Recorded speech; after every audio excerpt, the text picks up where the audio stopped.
बिस्मिल्लाहिर्रहमानिर्रहीम। सामिल ज़क़ात आप हज़रात दरस से हदीस समाअत कर रहे हैं और आज हमारी इस किताब से हदीस नंबर 343 है। इस हदीस को इमाम दाऊद भी किताबुल अदब के अंदर लेकर आए हैं। हज़रत सैयदना अबू सैद मालिक बिन रबिया सादी रज़ियल्लाहु तआला अन्हु से रिवायत है।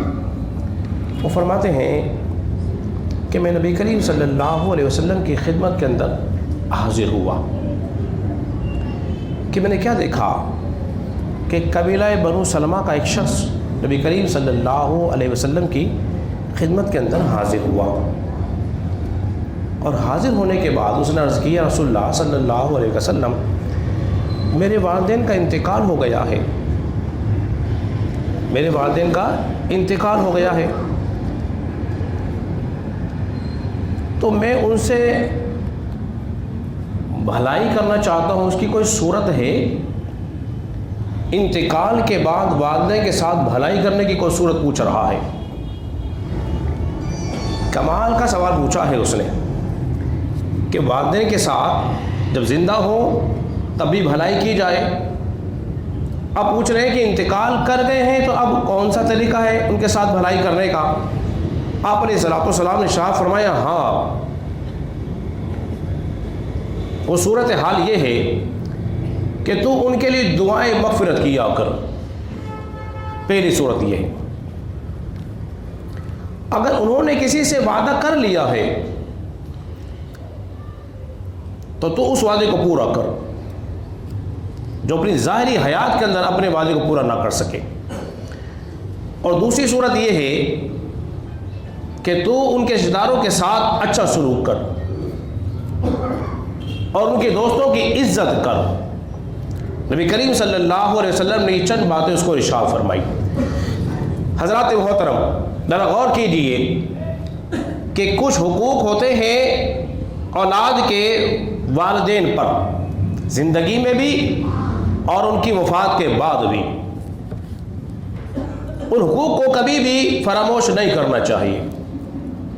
जब वालिदैन का इंतकाल हो जाए तो उसके ऊपर सबसे पहला जो फ़र्ज़ है वो है उनकी नमाज जनाजा अदा करे, उनकी तदफीन करे, गुस्ल दे, नमाज जनाजा हो जाए, फिर उनके लिए दुआएं मग़फ़िरत करता रहे।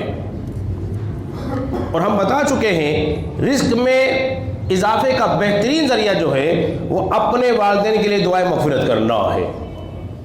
जब तू नवाफिल पढ़े तो अपने वालिदैन के लिए भी नवाफिल पढ़, उनके लिए सदका खैरात कर और उसके साथ साथ इस सारे सवाब के काम करता रहे, चाहे वो किसी भी सूरत में हो।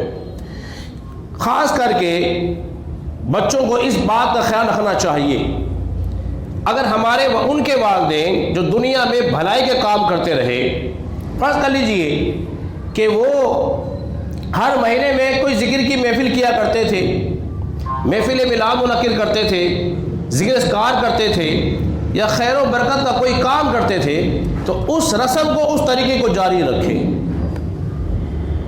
उस तरीके को जारी रखें।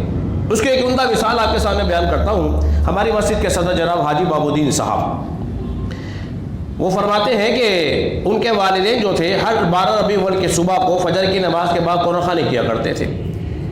तो हाजी साहब का तरीका यही है, उनके वालिदैन इंतकाल तो कर गए लेकिन हर 12 रबी अव्वल के दिन वो अपने घर में कुरान ख़वानी का एहतमाम करते हैं।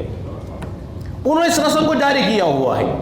अब ये हम पर भी है, अगर मेरे वालिदैन को तरीक़ेकार करते थे, फ़र्ज़ कर लीजिए रोज़े रखते थे या ज़्यादा तस्बीहात पढ़ते थे बैठ कर, तो हमें भी चाहिए उनके तरीके को जारी व सही रखा जाए। एक बात ये। दूसरा ये,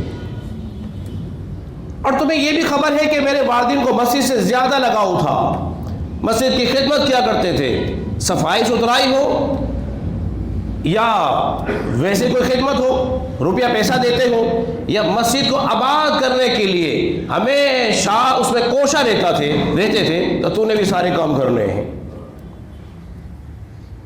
मरने के बाद तूने भी काम करना है। फिर ایک صورت اور ہے اس کی، وہ یہ ہے اگر تیرے والدین جس سے راضی ہوتے تھے عزیز و قارب میں، جس سے خوش ہوتے تھے، جس کی بلا کر دعوت کیا کرتے تھے، اب تو بھی اس طریقے کو جاری و ساری رکھ اور اپنے والدین اور اس کے رشتہ داروں سے اسی طرح حسن سلوک کر، اور ان کے دوستوں کی تکریم کر، عزت کر، کیونکہ دوست کی والد کی عزت کرنا ایسا ہی ہے جیسے اپنے والد کی عزت کرنا ہے۔ اگر ہم نے ان سارے طریقوں کو اپنا لیا، یقین کریں تو اللہ تبارک و تعالیٰ بھی خوش ہوگا، زندگی میں خیر و برکت بھی ہوتی رہے گی اور ان کی قبر بھی ٹھنڈی ہوتی رہے گی۔ اللہ رب العزت کی بارگاہ میں دعا کریں، اللہ تبارک و تعالیٰ